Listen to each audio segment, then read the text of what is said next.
Hi, good morning, everyone. Sorry for the confusion. It says we're supposed to be on at 1, but it's actually scheduled for 10. But welcome to the Mental Health Warriors, helping to end the stigma. Today, my guest is Mary English, a Reiki Master, and I'll play our intro and then we can get right into our discussion. Thanks for joining us.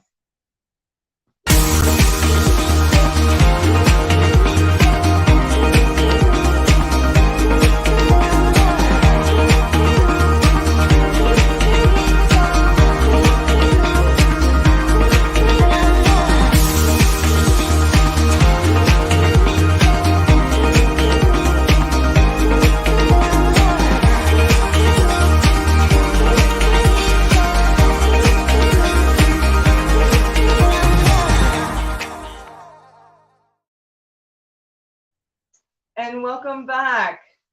Today with Mary English, we get the first recording live from the greenhouse here in New Lowell. Welcome, Mary. How are you? I'm good. Thank you for having me. Are you a little nervous? Hello. Well, it's so informal, our conversations here today, but as you know, the show is called The Power Hour of Self-Care. And I am all about mental wellness, as you know. We met previously before through Alignable, and that went extremely well. And now we're doing some stuff, collaborating together, helping people with mental wellness. You do Reiki. I do Reiki and I do life coaching. Yes. So it's just nice to be able to connect with people who are like-minded and looking towards making people better in their mind, body, and spirit. Absolutely. So tell me a little bit about your journey to mental wellness, any mental illnesses that you'd like to share with viewers. I think sometimes just the daily stresses of life, trying to kind of navigate life. And my husband passed away about 8 years ago, so you don't think of those things until it happened, and looking how to navigate that and how to get yourself to into a well spot where you can be happy again. So that was definitely taking work that I didn't realize I was having to do. Yeah, sorry, viewers, my camera's tilting on me. There we go. There we go. So I found that I really had to take a deep look at that and stay healthy and happy and reach out to people that were able to kind of keep me on track and make sure I was pointing in the right direction. Yeah, well, that's good to know. It's a difficult process sometimes. Yeah, and how receptive are people making the connection between doing Reiki and mental health? Is there a connection to that? There's still, as Reiki's got to be much more mainstream, but there's still a lot out there who don't really understand it. So once you begin to explain it and talk to them about it and have them try Reiki, I think they begin to realize how they feel after that. There's definitely a relaxation that happens and a sense of release of a lot of emotions that will happen quite often with Reiki. Yeah. So I think a lot of people are very surprised when that happens, especially things like tears. We especially as women are quite often not wanting to cry and trying to hold our feelings and emotions in. And sometimes when that energy starts moving around, that emotion just comes up and it just comes up and out. It has to come out at some point in time. So most of the people, I don't think I've had anybody that has felt that they've gotten something from the Reiki experience, and they do feel better, and often they'll come back on a regular or semi-regular basis. It's not something that you have to do every day. It's something I think, in your own heart and soul when you want to come for a Reiki session and need that extra energy or energy boost or energy shift or whatever it is they're looking for at the time when they come. Right. So when somebody's doing a Reiki session, I think I've had it done to me once, and I don't remember the session very well, but for your clients, do they, when they're releasing this energy, do they talk about their mental wellness at all? When I'm doing an actual Reiki session, we all do it a little bit differently. I tend to not speak to them when I do the session. But once the session is over and I get because they're usually in a very relaxed state. The room is quiet and there's soft music going, and I do my Reiki on them and allow them just to go into one of those quiet places. Often ask them to go where they really feel happy and comfortable, and just kind of keep that in their mind. You know, maybe they like to sit out in nature, maybe they like to sit by the water, or just sit on the back deck and have a coffee. Go to that place and just stay there for that hour while we do the Reiki. And once I've completed my session with them, I will get them, wake them up a little bit and help it, and they'll sit and have a chat as to what they felt and how they're feeling, and then quite often the chats go forward from there. It's not something that I usually try to force with them, but it seems to flow fairly easily once they're awake again, and we begin to chat. They're quite open a lot of times, chatting what they felt, and sometimes if it's anger or fear or pain of losing a person, that it's almost like it just starts to flow under them. I don't really have to do a lot. That's just amazing. begin to open the conversation and it starts to come. Yeah. Well, the lighting in here is a little different from what I'm used to, so I hope the viewers can see us okay. I wanted to ask you if you'd be interested in expanding on certain things in life which might surround mental wellness. So I do little messages, and I'd like you to draw one and then give your reflection of it from a mind-body wellness kind of view. I'll try. Okay? Because I like to make these shows fun. Work this morning. Yeah, so here we have our little gift of messages that I have collected over the years. And I do it for part of my self-care, and I love it. It's inspiring to see what kind of message I get in the morning, and it kind of puts a tone on my day, right? So we'll see if it has any deep message for you, or you can think of something off the top of your head that is connected to self-care. Okay? Maybe it's even something you practice yourself. Okay. So just randomly pick. I'm afraid to pick now. Okay. Okay. What'd you get? Okay. I have trust. Woo! That's a biggie. I think that's something that I know I definitely struggle with at times. Trusting that the things will work out the way they're supposed to, and I know kind of in part of myself that they're going to, but there's always that little thing, but what if? And I think we're all the same way that way. Trusting that things are going to be okay, trusting that the paycheck's going to go from the day you get paid till the next paycheck, and all those things cause a lot of anguish and a lot of fear and suffers for people, especially those that do have mental health issues, depending whatever those issues would be. Trusting that they can get the help they need, and at this day and age, sometimes that can be very difficult. Accessing that help, accessing it when you need it, and trusting that it will go well. Looking at having a friend that you can actually trust and be able to speak openly to, and that conversation will stay between the two of you, and that the person that you not only trust them, that that they have some wisdom to help you with whatever that issue that you're having might be. Trusting, it's just it's kind of a fact of life, and yet it's not an easy fact of life. You really have to work at being able to find the people that you need to work with, or you need to help from. Trusting that on a spiritual level that the universe has your back basically, and is going to work things out. It's not always what you're asking for, it's not always the way you want it to work out, but trusting that it will work out in the best way as possible. I know when I was going through a lot of exploring getting well, talking to my therapist about trust issues, and my mental illness is flaring up, and that was a huge topic. And I did a workbook on that they gave me to work on trusting myself first and foremost, because I had a lack of trust in myself. Didn't know where to even put my trust when it came to when you're abused so badly. And I think trusting others only came after I learned to trust myself. So, and then trusting in the universe, spiritually growing as a person, making the connection. I have this conversation all the time with people, making the connection between mental illness and spirituality and the importance of it.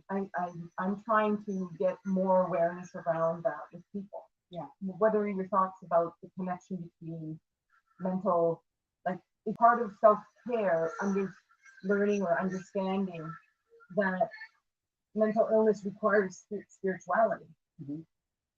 And I think we all come to spirituality in a different way and to different degrees. So I think it's sometimes meeting them wherever they're at with that, and helping them to find ways to begin to trust on little things. If it's therapists they're working with, if are they happy with it, and are they trusting that therapist? If it's a friend doing that way, looking at your on your daily self-care things, finding things to do that will help build that trust with you, whether that be the relaxation things like your coloring books, first of all, by one thing, things like meditation. A lot of people, are first saying, oh, I can't meditate, my brain is too busy. And it's one of those things that if you want to do it, you work at it on a slow 5 minutes every once in a while. You just sit down and turn the music off, turn the TV off, close the television, and just be silent for a few minutes and just let your brain. I find even myself that I days when you've got so much going on in your life, so many noises from the roads, from TVs, from people, you just want to turn everything off and just be quiet. And I have to do that a lot of times even when I'm driving. The music just gets to the point where you can't stand the meeting anymore. You just turn it off and just that silence. You get a chance to breathe. Deep breathing is another one of those issues to look at. And I've told a lot of my coaching clients that the breathing is something that they can do anywhere. They can do it when they're driving the car. They can do it when they're at home. They can do it when they're at work. Nobody knows what they're doing. They just can take some deep breaths, and it's amazing how that will calm your heart rate down, and you just begin to sort of sink into a bit of a calmer state that way. So using all those tools, and I worked with the client. Just finished working with a client that the other day, and I asked about how he felt now that we were finished, and like he said, oh, the working with me was good, but I said, but I was only there to tell you how to get started. He said, you did the work. So doing the work is important. Doing the work that your therapist or your doctor or whoever you're working with gives you to really try and give it the time it takes sometimes to really begin to see that progress. Yeah, because it doesn't happen instantaneously. It's something you have to do as much work as your therapist is doing, or probably more, really, because it's an everyday thing. 24/7, you're looking at keeping your mental health in line, keeping it positive, those sorts of things. Yeah, that was really well said, because when you touched on the making it that you work harder than your therapist is actually working for you. I found that to be the absolute truth when I was doing what I was doing. I didn't stop at just listening to my therapist. I went into spiritual reading. I went into 12-step programs, and it was just like, it didn't feel like it was ever going to end. But on the same hand, the coming out of all that darkness and sadness and depression and all the anxieties was like, it was freeing to actually go through it. And I think, there's that, a lot of times you see that post where it's like, just get over it. And a lot of people like, whoa, and it can say it at the wrong time to the wrong person on the wrong day can really trigger somebody. Yeah, that's not a quote that I really like to see anybody say to anybody, because you just don't get over certain things. You have to work through them. You have to work through your mental health issues. You have to work through grief issues. You have to work, whatever your mental health issues are, you have to work with that issue and slowly kind of see how you can deal with it, what works for you. Meditation works for some people, doesn't work for everybody. Journaling, I'm a big fan of journaling. I tell my clients, you just sit down with piece of paper and start writing. Don't think about what you're writing, just write it. And I said, sometimes you might just want to throw it out when you're done. You can, or give it 3 or 4 days and look at what you wrote and see how you feel that day. Are you feeling the same way? Mm-hmm. And you know what triggered that writing. Is there something there that you need to look at, some issue that you maybe need to work on? So and I think journaling is me. I think that's probably right up there in the top of the list for people. Yeah, is you have feelings and emotions that go on in the daytime that trigger you or strike you, and you don't know where they're coming from, you don't understand them, but if you write them down, and maybe when that issue is sort of resolving a little bit, you look at it, you can see, okay, this is how I was feeling. Why was I feeling that way? Or you can bring it to your therapist. I really didn't realize I was so angry. I'm not sure how to deal with that, and maybe they can help you with that. Or ask you the questions that will help you evolve into answering it and finding out the answers for yourself. Yeah. Yeah, I know well, of course, first thing I do in the morning is color. Mhm. Then I do 3 pages of journaling. Mhm. And I have a little altar here in the greenhouse. Mhm. And I do sound meditation. Mhm. And with my bowl. Yeah. And then saging. Yeah. So it's all of these combination of things have set a tone for me daily of self-care. And, you know, I think every guest that I've had on here has said to me, well, self-care isn't just having a bubble bath or going on a vacation. Self-care is much deeper than that. It's finding your own special, unique way of setting a tone for your day. Yeah. Right? It's something that becomes almost, because I don't want to use the word habit, but it comes routine for you to do that part of it's the same as getting up and brushing your teeth. Yeah. And a few years ago, I was reading a lot about gratitude, and when I was a part of a grief group when my husband passed away. They gave us stones at the end of the session to use as gratitude.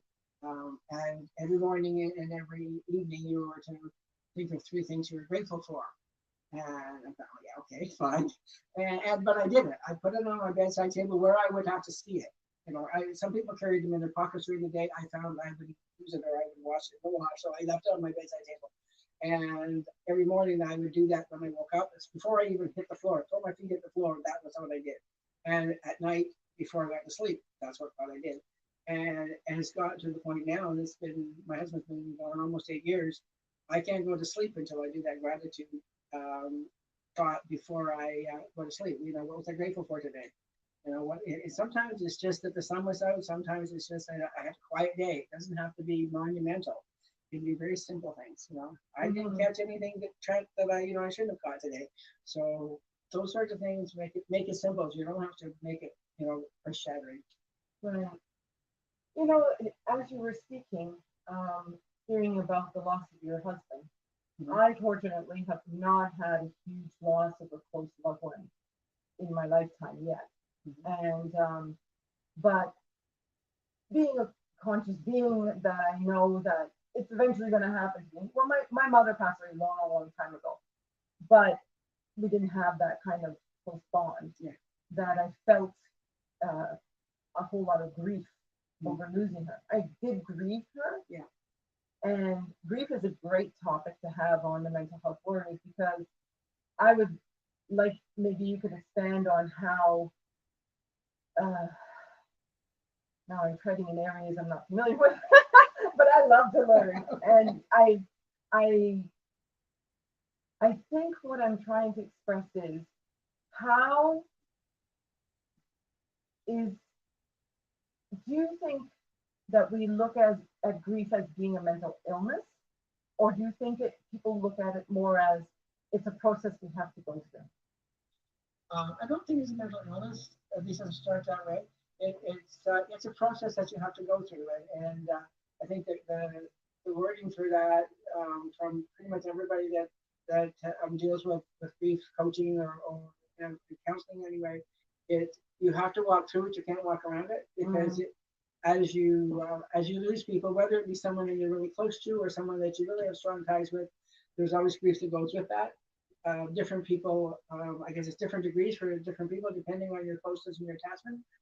But as those things build, if it's different people that died over the years, and all of a sudden maybe someone who's really close to you dies, or a child dies, and your reaction is way more severe than what you ever thought it would be. And it's all the build up to all those grief incidents that you've had over your lifetime that you either weren't able to deal with, or never thought you had to deal with, or nobody showed you how to.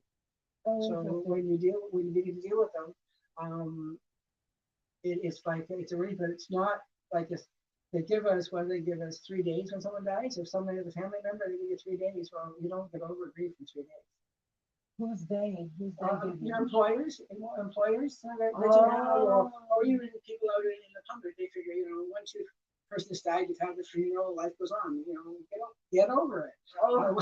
You don't get over it. You might try. You might say I'm over it, but you're not. And I found for myself after with my mom, I grieved her as well, but not the same. Everybody grieves differently with different people that died. Yeah. And I was doing a lot of stuff right after mom died, and I was back into doing Zumba and doing different things that way. I was going to Barrie almost every day. I was running constantly, and I thought it was fun. And it took me like 5 years to realize that I was just running away from it, and then really had to start taking that deep dive and looking at where you were at, what you were doing, what you were doing. And I guess because now that I do the grief coaching and stuff, realizing what these people are going to have to go through, and when you don't realize that you're doing that after the fact, sometimes there are some things you can be doing that will get you into other kinds of trouble. If you're into doing gambling and that sort of stuff, and you think, okay, nothing else to do other than go play bingo, I'm going to go to the casino, and you start doing that all the time, that's a whole other issue. So we're looking at dealing with your activities, or they talk about not making major decisions the first year after you lost someone. I really see the wisdom in that, because you're really not in the right mindset to be able to make those decisions. Not that you can't do things, but to make a decision whether to move away to the West Coast from Ontario, 6 months after a loved one has died, you're liable to get to wherever you move and think, why did I do this? 2 years later, it's taking time to see the grief and acknowledge the grief and the pain. It's interesting you brought that up, because when my father-in-law eventually does pass, God forbid I don't pass before he does. What a horrible thing to say. I love being here. Trust me. It's funny. Well, of course, you think about it constantly. He's had 4 falls recently. Yeah. And so I'm constantly monitoring right now my own mental health about surrounding his pending change in life. And I think my next visitor I should have on here is that somebody who's familiar with the other side and things like that. That would be a great topic. And well, thank you for that view into that. I'm fascinated by it. When you look at that, grief itself isn't thought of as a mental health issue, but there is such thing as complicated grief. Yes, so that's about that. That's where you go into more of the mental health issues, the depressions, and people who, I know a few people who it's been 10, 20, sometimes 15 years or so, and they haven't really, they're still very involved with that grief of that loved one. Yeah. And now these people, I don't think they're really depressed. Well, one probably is. But if you're not dealing with it, then it can get more complicated. Yeah. People that don't want to eat because they don't have anything to eat with. So as they're not eating, of course, their physical health and their mental health starts to decline, and being able to recognize that, or have someone that's recognizing it to help them get some. Yeah. So, and in your other life, what were you prior to what you're doing as a Reiki Master and life coach?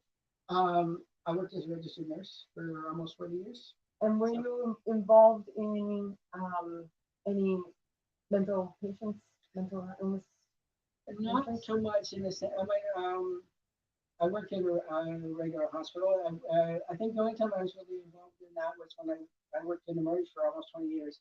So you would have people with mental illness come in, but we didn't deal with them in the same way as someone who is a mental health worker does, or even myself as a coach and a grief counselor would do.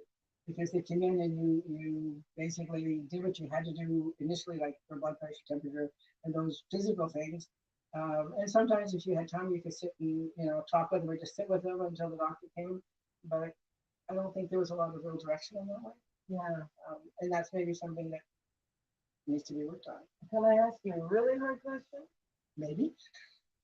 If a patient came in, I'm not sure what you can disclose, but I know you can speak without names and stuff. But if a patient came in and attempted suicide, how is the system like here in Canada or Ontario, because that's where we're based out of? Right. Is it set up, do you feel, in the best interest, and do they process them well? Like, I'm trying to be enlightened about these things so I can reach more viewers about the stigma, like if there's any stigmas around that. That's a hard question. Yeah. Just your I opinion. haven't worked for like 12 years, but I think in my working time, if you had someone that had attempted suicide, then as an emergency nurse, you made sure that if there's not a family member sitting with them until there was doctors and clinicians or whatever they were around, that there had to be somebody staying with that client. So that would be the biggest thing I would think of. But I still think there's a stigma because you hear the chatter behind, and we all get nervous with things we don't understand. Yeah. And I think a lot of times, not everybody understands mental health. Even if you're a healthcare professional, you don't work in the mental health field, you know about it, but you sometimes don't always acknowledge it or understand it as we should. And I think that's probably one of the things that we need to maybe look at more. Mm-hmm. And as you know, getting mental health assistance right now is really difficult. Your wait lists are really long, so Yeah. I think they're working on that, but Well, when I vote, it's always a vote for somebody who's focusing on helping mental wellness and mental health. I mean, I know several people and young people as well, where the mom or dad will take the child to be seen and say, they seem really depressed, and okay, we'll get you connected, and it's 6 months down the road. Well, that 15 or 16-year-old can't wait 6 months. You're looking at that danger in that 6 months. What are they going to do? Are they actually going to be okay then? Are they going to this is the thing they'll get over in a few days because they're had a fight with their boyfriend or whatever? They're going to be okay, or maybe it's not. So you want them to be able to see and talk to somebody as soon as possible.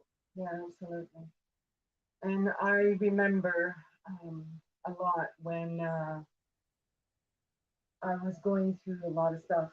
I always, leading to my next fun exercise. Oh, great.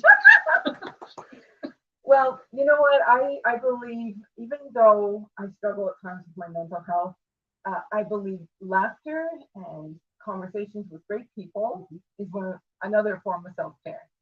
So I want to introduce my Wonder Woman doll. She warned me about this. I hope people get a good chuckle out of it. Because I'm in a great mood these days. So why I'm bringing up Wonder Woman is because I want to know if you've ever felt or had an experience of having to live up to the expectations of others as being always always together. I have my mental health well, my physical health as well. Have you ever had to feel that way where I have to be Wonder Woman for my family, for my husband? I never actually thought of it that way, but I guess probably yes, because people come and ask questions and come, not on an official basis, but their neighbors will come and ask me different things, whether it be a medical thing or a mental health thing or whatever, a grief thing. And they all say, oh, you're all together. And even at work, I would get the comment. I worked in emergency hospital, and you never seem to get fizz about anything that's going on. And I'm thinking, yes, I do. You just don't see it. I do that when I go home and turn the radio on loud or whatever. But because you feel like if you are falling apart, everybody around is going to fall apart. That's not necessarily a good way to be. Yeah. Because kids and family and other people need to see you as human as they are. Right. So but we all, I think, pretty much all of us try to keep it together as best we can. But I guess that's why it's good to have a tribe of people that you can count on, and you can just let go if you need to let go. If you need to yell, scream, swear, whatever, you can do it, and they're not going to hate you the next day because you just had a meltdown. Yeah. So you need to have those sorts of things, even with your families. And sometimes, with kids, I think they don't want to have meltdowns with your kids all the time, but when they know that you guys have, mom and dad have emotions and feelings and express them, they know that it's okay for them to express their feelings. Sometimes they say, I'm having a really bad day. You might not want to be quiet today. So, when you have kids around. So it comes along the line of building boundaries. Yeah. Yeah. So. And all of those things are really good to say, but they're not always as easy to do. It's just, it takes a lot of learning, and I think it's important to delve into some of this stuff, or to get to try and educate yourself a little bit about it. What's happening to me, or find someone that can, whether it be a therapist or whether it be a good friend that has good instincts that you can talk about, and they can kind of help you to work through whatever those emotions are. Would you like to come and sit in the shade with me, because I could move the camera? I think I'm okay. You're okay? Okay. We have a dark and a light side. It's like my favorite thing. Come to the dark side, we have cooking. So, we still have lots of time. I hope that answered your question, Jasmine. Yeah, it was very good, because, she's my idol. Growing up watching Wonder Woman on television with an invisible flying plane and a lasso that would make you tell the truth, right? It inspired me to be a strong person, but in the same side, I kind of was invisible, because I grew up with a lot of, I don't want to go into detail, but I grew up with a lot of insensitive people, right? So my brother, my father, my mother, I never would like to call her insensitive. It's just that she had a very low sense of self-worth, confidence, right? And that kind of rubbed off on me. So nature versus nurture has a lot to do with, I think, a lot of mental health issues. Yeah, it does. It does. And I think we're only just beginning to delve into that part of our lives, because I think especially a few years ago, it's the physical part of our human beings that we were dealing with, the body stuff and the other diseases that are out there. Mental health is sort of that quiet, silent little thing that sort of sits in the background, and people put it away because all the stigmas that are there. Yeah. And having to work at that. I know when I was going to school, after Mark passed away, that we had to see a psychotherapist for our program. And I mean, I was bold enough to tell her that I didn't really think I needed anything. Oh, yes, I remember sharing that with me. I've never, I was 68 at that point in time. So I thought, I've never seen a therapist. Why would I see a therapist now? And after the second session, I said to her, I think I really need to see a therapist. Things start coming up that you pack down in the back of your brain, and it's, I'm okay, I'll just put that aside for another day. Eventually they will start to come up, and we usually have to deal with them to stay healthy.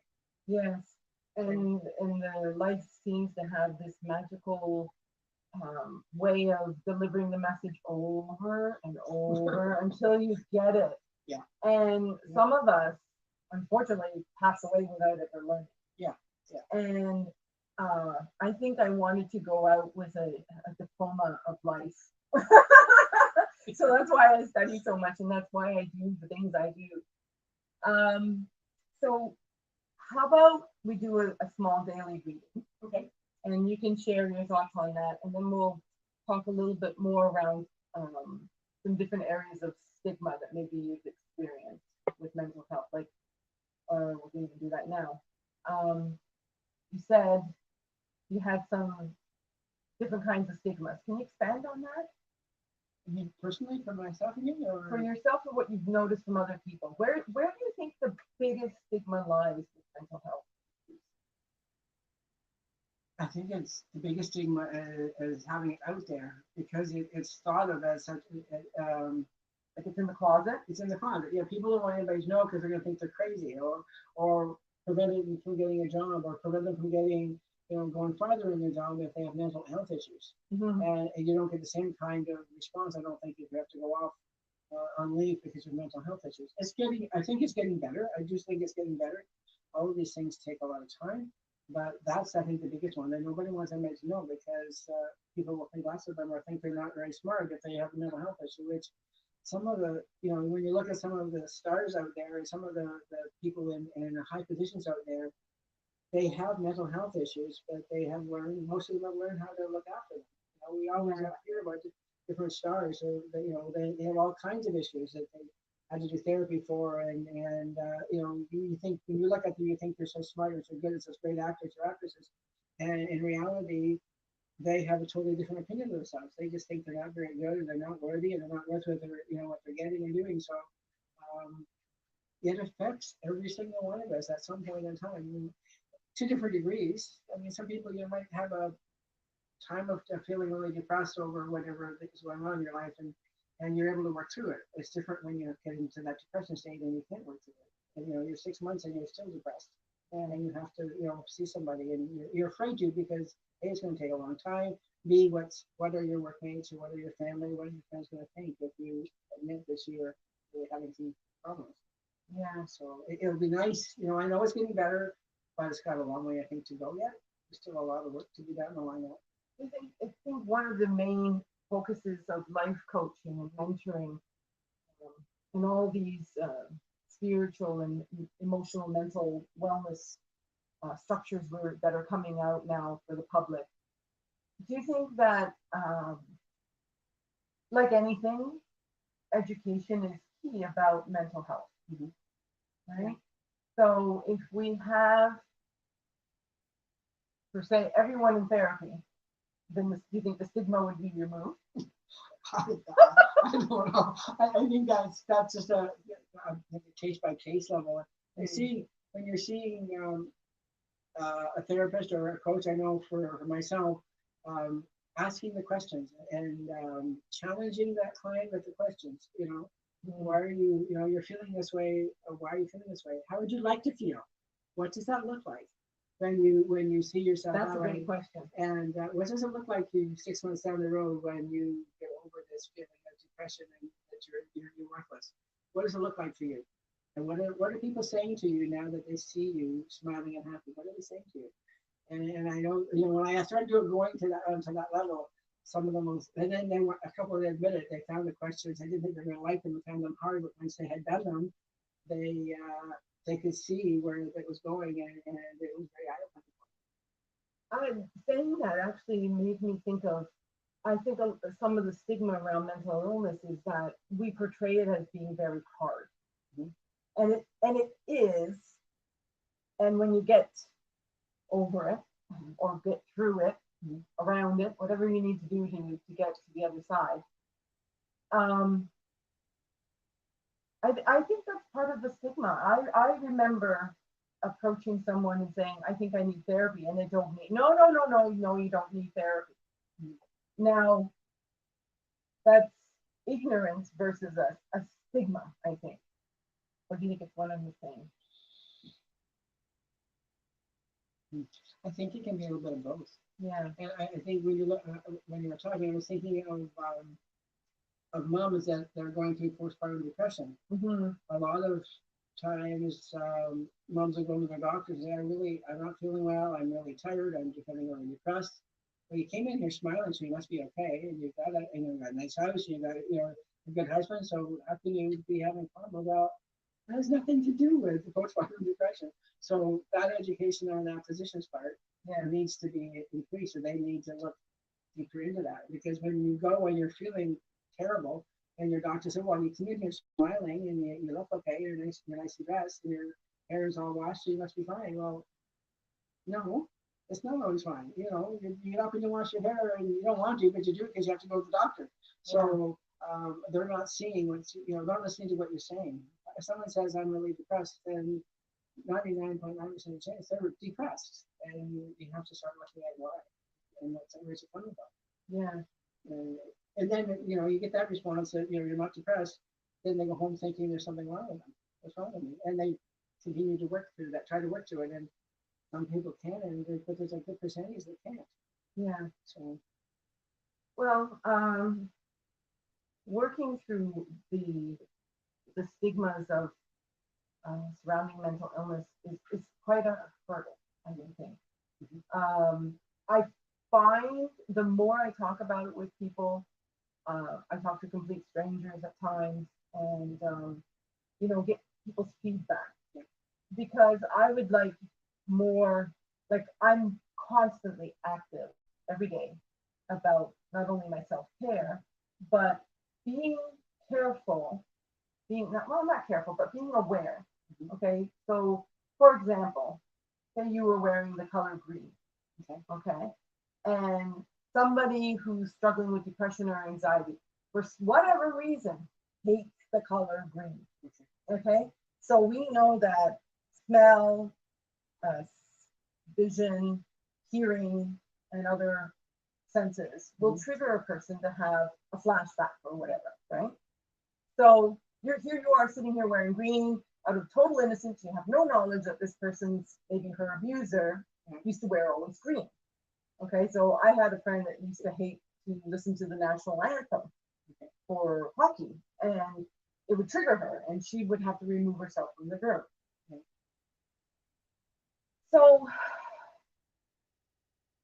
you can't educate people about that except to educate people about the fact that as human beings, we walk around possibly at the drop of a dime being triggered to something that caused depression or anxiety. Have you ever experienced that kind of thing? No, I don't really think on a personal level. I think that's a difficult thing to do, and I think that's where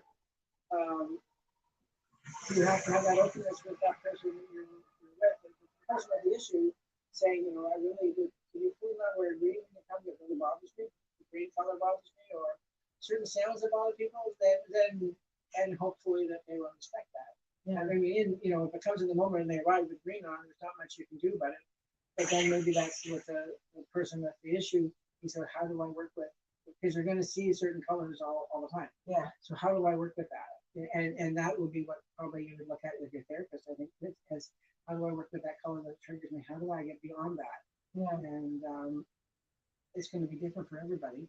Well, then they also have to have the help through therapy or coaching about how to respond to somebody's lack of awareness about that.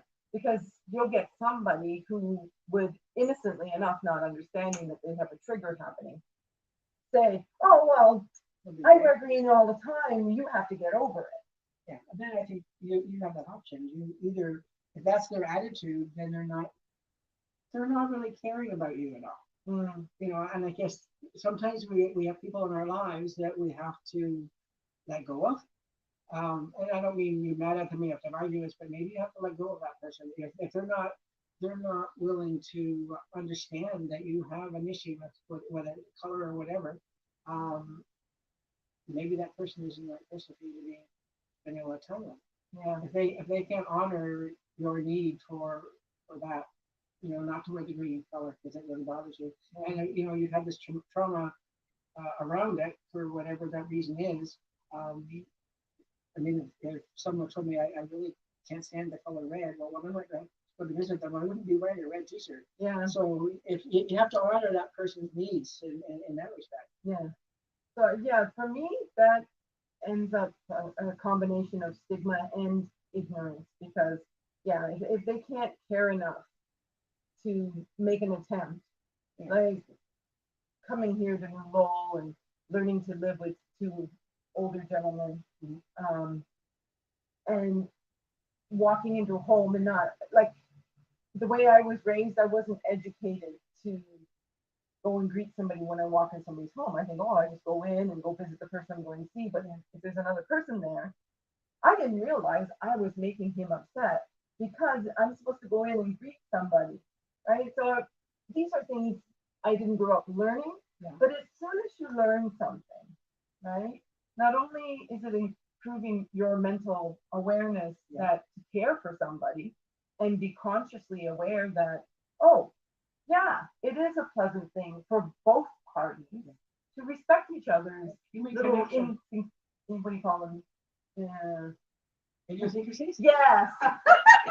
I'm not coming out. We all have them. We all have those little things that drive us crazy. Yeah. I know this is kind of a funny story. I'm sorry, Mom, I'm going to tell them anyway.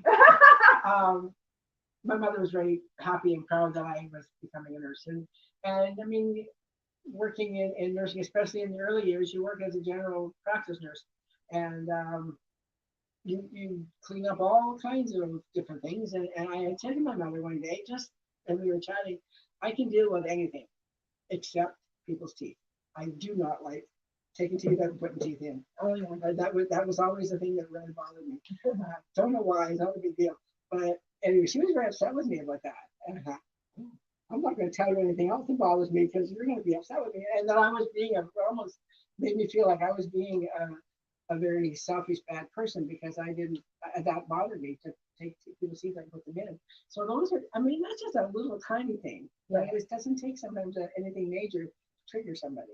No, like, and for me, that made me step right back. Like, oh, he thinks I'm off, but I don't like putting teeth in. I do a lot of other good things.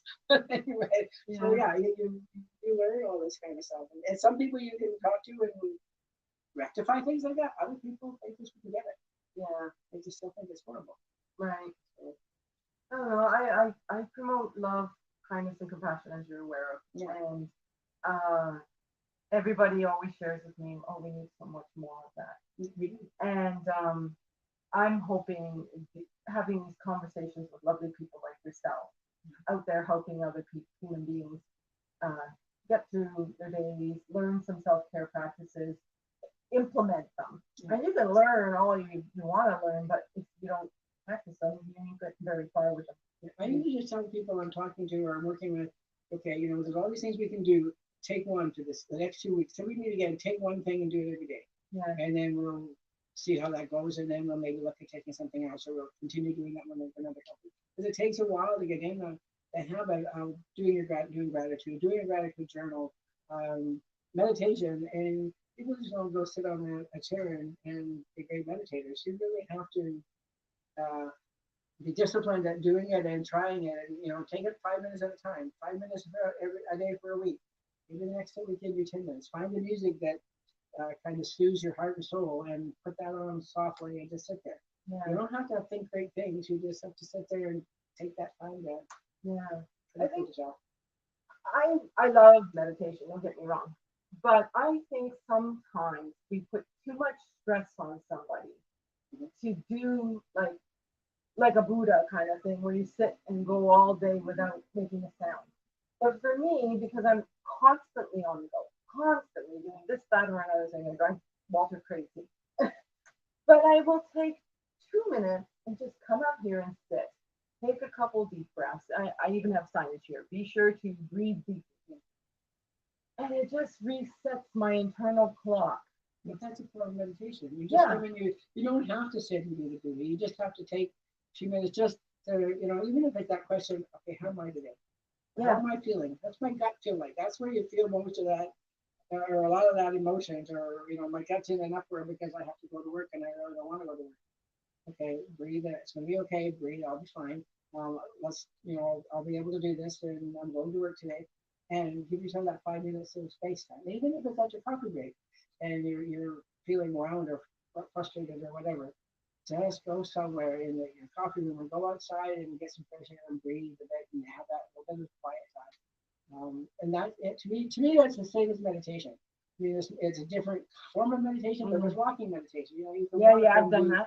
And notice all that's around you, all the beauty that's around you, or the stars or the sky or whatever. Just focus on that kind of stuff, and not have to get into this deep, you know, thinking you're going to get this major aha moment every time you sit down. If you do, tell me how you do it, because I don't. So. Well, I get them occasionally, the aha moments, but you know, they are just messages floating in and out. Yeah. And I've really enjoyed our conversation today. It's been nice to be here. Yeah, I mean, these discussions they're born out of love. You know, you're here because you believe in helping others, being a life coach and a Reiki master.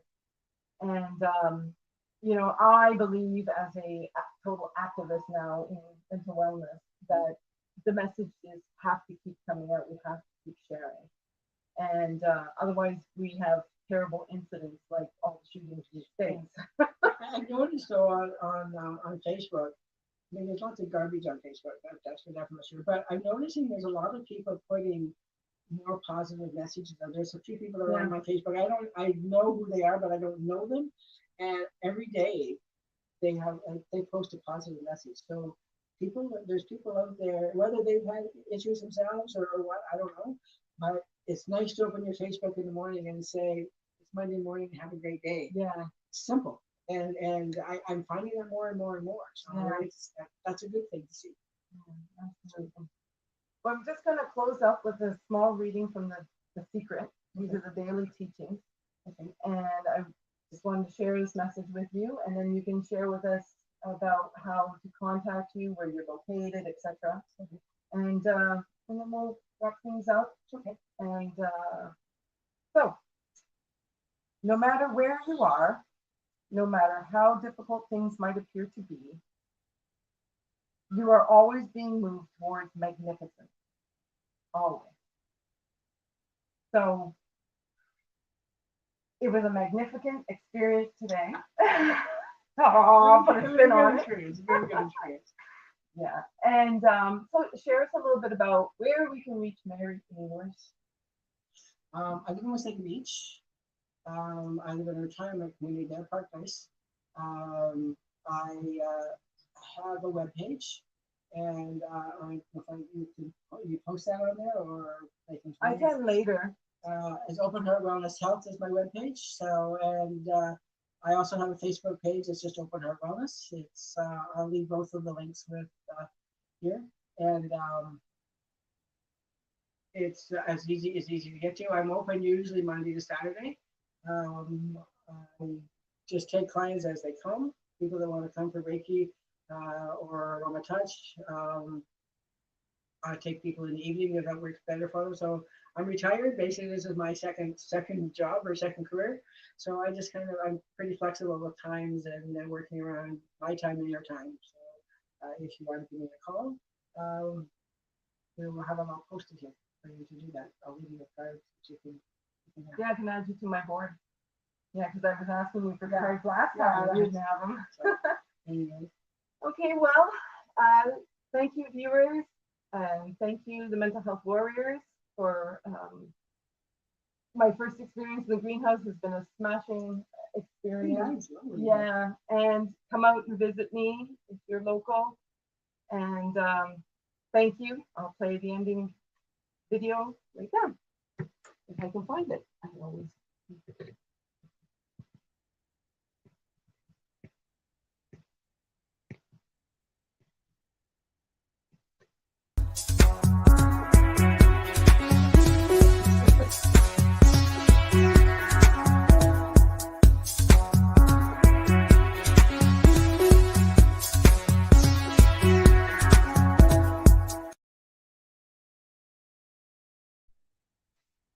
Thanks, everyone. Have a lovely day.